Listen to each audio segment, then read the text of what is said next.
Hi,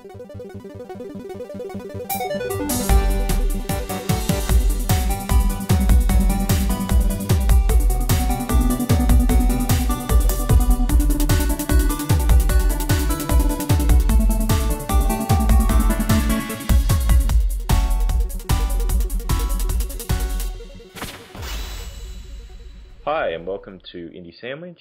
This is our first review. The game in question is Dustforce for the PC. It's a side-scrolling 2D platformer. In it, you play one of four cleaners who have to go from stage to stage, cleaning up all the bits and bobs of rubbish and leaves and slime, whatever, that an evil person has concerned. This is basically the premise that you bring up from the game. There is no actual story in the game that I personally found, unless anyone else I didn't find any too much. I was disappointed by that fact. Yeah, because it looked like it could have a pretty fun, over-the-top, cartoony story to it, like in the vein of, say, Captain Planet or something like that. Yeah. Anyway, so on the mic is me, Tom. And Puff. And Liz. And we're all just going to talk about what we found appealing about the game, what we didn't like about the game. I'll start off. First off, and this is going to be the first thing that everyone's going to notice with the game itself, is the art design, which I found really nice. It's very cartoony, it's yet simplistic, vibrant color art style, which I know I'm saying a lot here, but really it's very nice to look at. Yeah, I would have to agree with that, Tom. It was very good for the arcadey style of the game. It just helped bring out the game in its features. I think in particular the animations were quite good. When you were flipping around, it made it feel really fluid. It's quite nice. Yes, which really went well with the gameplay as well, which I liked as well. It's very simple, but it works. I never really had any issues with the gameplay, even though it is a platformer on the keyboard. I don't know if you can actually get a controller input for this. I would have really liked a controller, actually. Really liked it. Sometimes it almost felt like you were playing the piano. Like there was just too many keys, and I just got too frustrated and started button mashing. Yeah, I found there was too many controls, like normal attack, advanced attack, glide, whatever you call it, jump. Sometimes it was just got a bit overwhelming. Yeah. I think with a controller would be much better. I totally agree. The reason I say the gameplay works is because I've seen people play on keyboards with platformers before, and they do it incredibly well. They actually play better without a controller, and I know there's like people out there who traditionally play platformers on. Personally, I had a little trouble with it, but that's mainly because I haven't played a platformer on PC before with keyboard. Yeah, it's probably the same for me. Yeah, so if I had played a couple more, I think I would have been a lot better at it. But I still enjoyed the gameplay. I thought it was really well done in that regard. Now, I'm giving a lot of praise to the game, but ultimately, personally, I felt the game was a very big letdown. Me too. I was yes. into this game. I even showed a couple of the guys the trailer or something, because I think I was doing art research or something. Like, this game looks awesome. It's so amazing. Yeah, that opening cinematic just got me pumped. Yeah, it started really well. The audio, like the soundtrack, is amazing in this game. I got kind of bored with it, to tell you the truth. You didn't like it? But it changed it. No. No, I quite liked it. Maybe I didn't play as much as you two. So I don't know if the soundtrack got a lot better later on, but I wasn't really impressed with what I found straight up. I thought the audio, it helped the game. It didn't make it excellent. It was there to just help make you play it, make you enjoy, I guess, the control scheme and the actual gameplay. But it wasn't astounding. That's for sure. It's disappointing that the best things about the game are the art and the sound. And the gameplay isn't very good. Like, it's not enough to keep me wanting to play it. Well, one of the biggest things for me, and this is going to be my biggest point right off the bat of why I'm going to give it the rating I do, the game asks you to get a perfect rating on every single map to continue. Now, think about that. When you play Super Meat Boy, you can go through the game just passing every level. You don't have to get a perfect rating on every level to get to the next level. Or, I mean, the next stage area, more like it. But you can do that if you wish. This game requires you to get perfect status on every single level in that stage to get to the next stage. The fact is, you have to get perfect in two regards. You have to get it in cleaning everything, and you have to do it as fast as possible.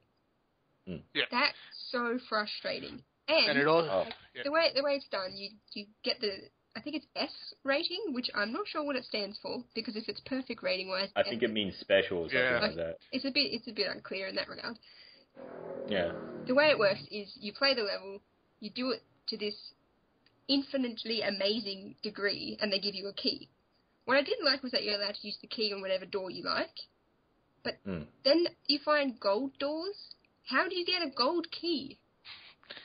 That is a good question. I was only able to unlock one silver key. I tried several levels, and the one problem I found, like the time system and the completion was okay, but it didn't tell you in the time what score was an S or an A or a B anywhere I could find. So I thought, this could be a good score, but no, it's a D.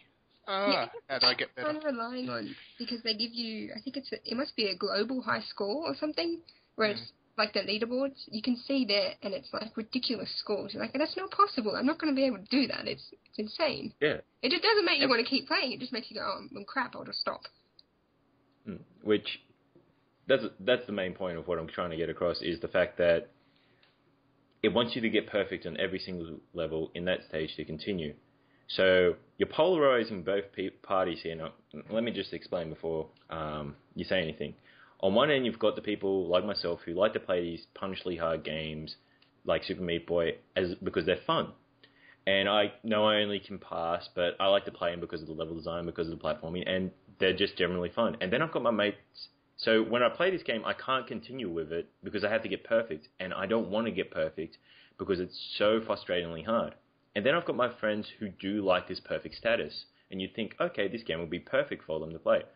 No, not really. There's nothing much here apart from getting perfect. The level design is brutally hard, but very simple at times. They don't do enough with the whole clean up aspect, I found. I found it was very limited. The gameplay is solid, but they don't do enough with the design of the levels to implement it well. And the art and soundtrack, like it or not, you're going to get bored of it after a while. I mean, you can listen to that stuff on YouTube for all you care. So I really, when it came down to it, and I was thinking about this today after I played it for about an hour or 2 hours, which we, on our review stuff, we have a recommendation of playing a game for a minimum of 5 hours before you start doing a review for it or finish it. And even though I came into this game late, it was extremely hard to get that hour plus into this game. Yeah. Like, I was so frustrated trying to get more time played into this game. Yeah, I could only achieve about 2.5 at most. It just, the frustration of trying to get perfect scores. The other annoying thing I found about it was the menu screen in itself was a level in itself. So you had to try and search your way through the level progression. I actually didn't mind that. Because the overworld was, like, it gave you an opportunity to test your skills, which I found quite fun. There was a bit, though, that I got stuck, because I fell down and then I couldn't get back up. There were so many bits in this game I got stuck. That's part of the trouble with it, though, because it's this massive, really nicely done overworld that combines all the 4 areas. But you can stumble across levels that are too hard for you. So I was playing, I had just started, They did the really long tutorial where I couldn't absorb all the information. They throw me into this overworld, and I slowly just keep finding all these levels. I'm like, oh, there's so many levels, this is amazing. But they're really hard. There was one that I had to rage quit. It was so hard. It was just frustrating because you can't get the correct player skill level to the level design I found. It's just a bit... It's way too punishing when you first get in. I managed to get to 4 hours. I don't know how I did. I honestly wouldn't have kept playing if I didn't have to review it. Jeez, man, I'm going to give you a slow clap there. Yeah. I could barely get an hour in. It was just so frustrating. Yeah. So we're going to wrap this up with our ratings for each of the games, which is on our YouTube channel and website here. So what do you Nathan, what do you give the game? I didn't mind the gameplay too much, but I did find it really frustrating. So I'll give it, I would say, Wait for the specials. I would definitely give it a wait for the specials. It's okay. Like there is a lot of gameplay there. You just have to unlock it. It's way too punishing for someone who doesn't particularly like playing games two-handed on a keyboard, and who doesn't like funneling in frustrating hours into one game. I think just wait for the specials. Like $10, it's a little bit exy for what you get, I reckon. I'm going to be the evil one here and give it our lowest rating. Don't waste the download. Mainly because I was thinking it all day. There's a lot of potential here to make a really fun, over-the-top game it's really fun, it's really funny and colourful, and fun to play.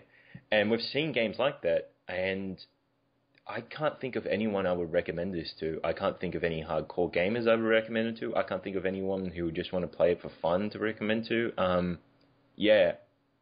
Please, don't waste your download on this game, which sucks because, there's a lot of potential there to make something a lot better. So, thank you for listening to Indie Sandwich. This has been our review of Dustforce, and hope to see you next time.